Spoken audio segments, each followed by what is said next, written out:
Well, good morning. Happy Monday. Hopefully everybody had a good weekend. We certainly had a busy one. You'll notice there's not so much equipment parked over there. Really not too much around anywhere. A couple of grain trucks. I got the tank unhooked. I'm gonna wait till tonight, tomorrow. It's supposed to rain. I find it easier to wash that stuff when it's raining, so I'll wait for that. Yesterday was a big day, so we pushed dirt and dirt and dirt and dirt, and we got our shed done. So as you can see, everything's in here, both combines. We stuck this one truck in here just because why not? Both tractors, sprayer, another tractor, and we even got both seed drills stuck in here. So we're pretty excited about that. We got, there was a ton of, we don't have a skid steer, and it's kind of scary, like inching up to the walls with that backhoe or even that 4440 tractor, just because you can't really see all around it. So we were raking and raking and raking and raking and raking. Now, it's not fully done in here because we did have the contractor's laser level. So it is pretty level around here, but like there's a spot over here where it's a little low and along the edges aren't done. So what my plan is to rent one of those tampers, run around the edge with it, or even buy one. They're always at the auction sale. And then it's going to be more than a 1 year process for us. The one really exciting thing, and you just gotta love it. So Gus, the tractor here, I used it to seed the other day just to finish up that little bit down by the dugout. Everything was working just fine.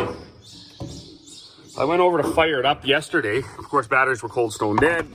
I boosted it, got it fired up. Then when I started it, there was all sorts of codes coming up here, flashing and everything. And I was assuming it was because the batteries were dead. So I, see there's one right there. What's concerning to me is this DEF says there's no DEF in it, and I know there is, and then this flashes, and nobody likes DEF at all, like ever. So I'm not sure. I guess I'll just have to phone the dealer and come out, because I don't know how to I don't know how to do this. There's no way I can know what's wrong without a computer and a diagnostic tool. So we'll phone him. There's nothing like paying, basically minimum $500-600 for travel back and forth for them to come out and tell you, we're not sure what's wrong. We'll just start ordering parts or whatever. And that's really seems to be what we're getting the last few years, is just a bunch of crap, really. So I did the basic things that they tell you to do, disconnect the batteries overnight, things like that, and it's still hasn't gone out. The one, I guess, semi-fortunate thing about it, we don't need the machine, so it's not like we're trying to seed or something. So if it was gonna fail, it may as well have failed a few days after we finished seeding, so we'll go ahead with that. But yeah, not sure. I'm assuming it's got to be a DEF sensor or something, because I know this was full when I seeded around the dugout. I mean, it was at least 3/4 full, and now it doesn't read anything. And when I go to this one, it's got stars on it. So I'll give the dealer a call and get scheduled to come out. Another exciting thing I was working on till about 10 o'clock last night was this grain vac. So I am a grain vac fan, no denying it. However, this VRX series, basically a total piece of shit. It has no longevity, I guess, right? I mean, it's got 490 hours on it. And so we've done the drum inside. We've replaced that drum. We've replaced the actual big fan that's in here. We've done all of the flighting. We've done several of the tubes. We've done this top piece once already, and you can see it's getting thin and bowed out again anyways. We actually started just like welding shit onto it. This wasn't strong enough. This kind of popped out. This was a different design from what it came with, because they keep changing shit up. We've replaced this bottom tube because it bent right here. folding the auger out. What else have we done? It's just, yeah, it's just kind of all in all a total piece of shit. These drive dogs, they wear out like instantly, and we're not even really sure why. That's kind of a stupid system. I'm not sure what else they could do. I think the older ones had like a pin that stuck out the side and then drove against here. That probably would have been better. This is the way they all came, with these 3 little tits sticking out to drive against the other one. We've replaced these. Well, we got another whole set in there a couple of times. We take the grinder and we file them down a little bit. Such soft metal. We actually, the one that's down in the bottom, I got my machinist buddy, he made it so instead of these little tits, they machined like the shape of a nut into one side, you know, fairly deep, and then a receiving end for the nut on the other side. Now that's down there where this flighting never comes in and out. So I'm not, and then of course too, I guess my dad did phone about it and asked like, what are people doing? They said, oh, there's a change up for $1,600. I'm not even really sure what's all in the kit. I was going to phone them and find out, but that's just the adapter for this to this. There's a change up kit for these drive dogs. Apparently it sounded like there might be a spring or something in there to hold it in there tighter. There's also apparently a change up for this where they put a sleeve inside of it. There's also a change up for, I don't know, like, and that kind of frustrates me too. Like the other series, I think there were 2100s and 2700s and 3500s. They were all right. And then they made this piece of shit, and it's just not. So I do got to replace this tube. This one's never been done, but or maybe I don't know, maybe it has been. See, we had another tube too, and I just cut, I cut a quarter of the tube, and then I opened it up and I folded it around here. And I mean, it's not because I'm not a welder either. And the other thing too is it gets so thin that it's really hard to weld. So when I put this big piece on here, it's easier. It's frustrating because everything is, I mean, to get all new flighting and all new tubes, and then those, you'd probably be looking at close to a $10,000 bill, maybe even more. And we've never done that much maintenance on a grain vac before. So like I say, our shop is kind of full of various red tubes, and the flighting is still around here. Yeah, you can replace the flighting off the shaft, but I think the flighting was relatively reasonable. I think it was like $1,600 a section, and that's basically what they would have charged you by the time they ordered it in to get it in anyways.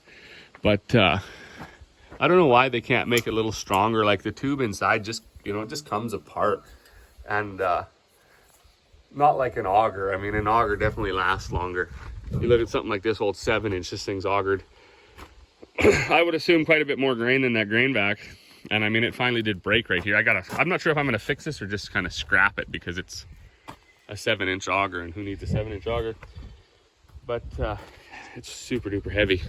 But if I think we got another tube up there for that piece. I might just switch that out on a rain day too.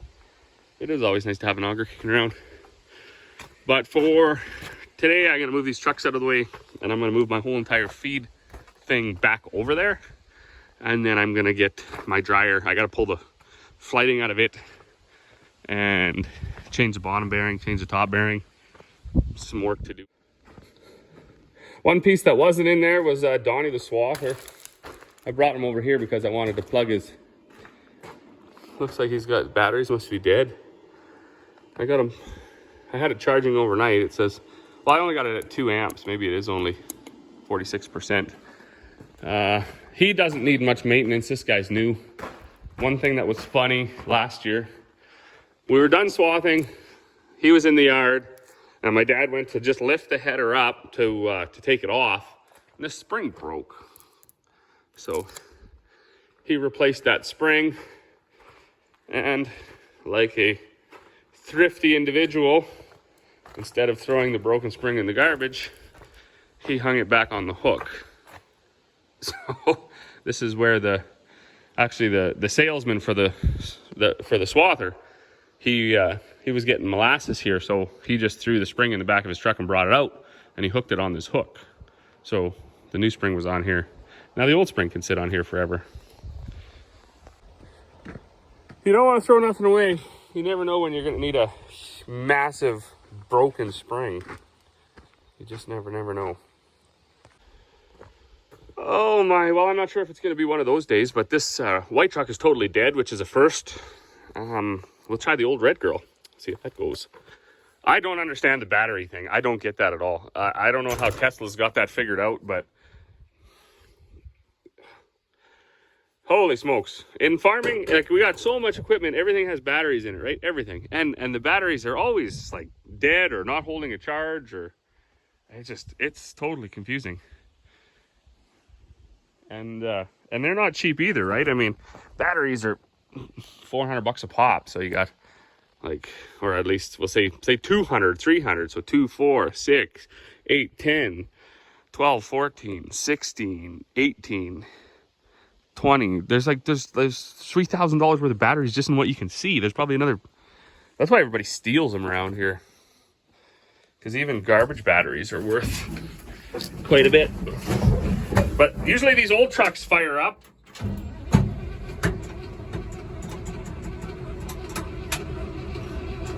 This is amazing because I don't even know if there's much gas in here. I only put like a jerry can in here. Oh yeah.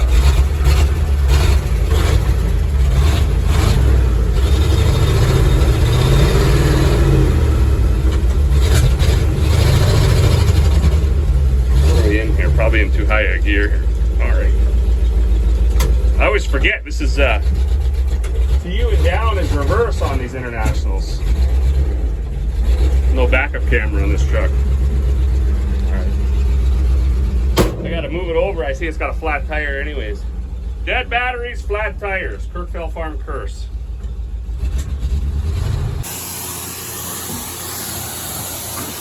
So it's undeniable that is arguably the best time to wash the equipment when it is raining. You can save on water.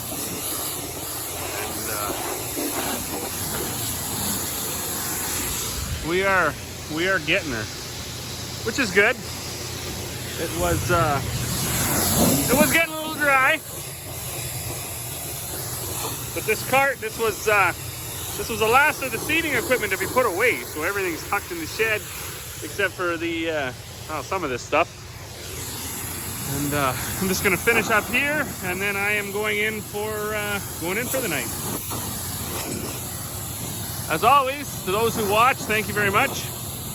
We will see you all on the next one.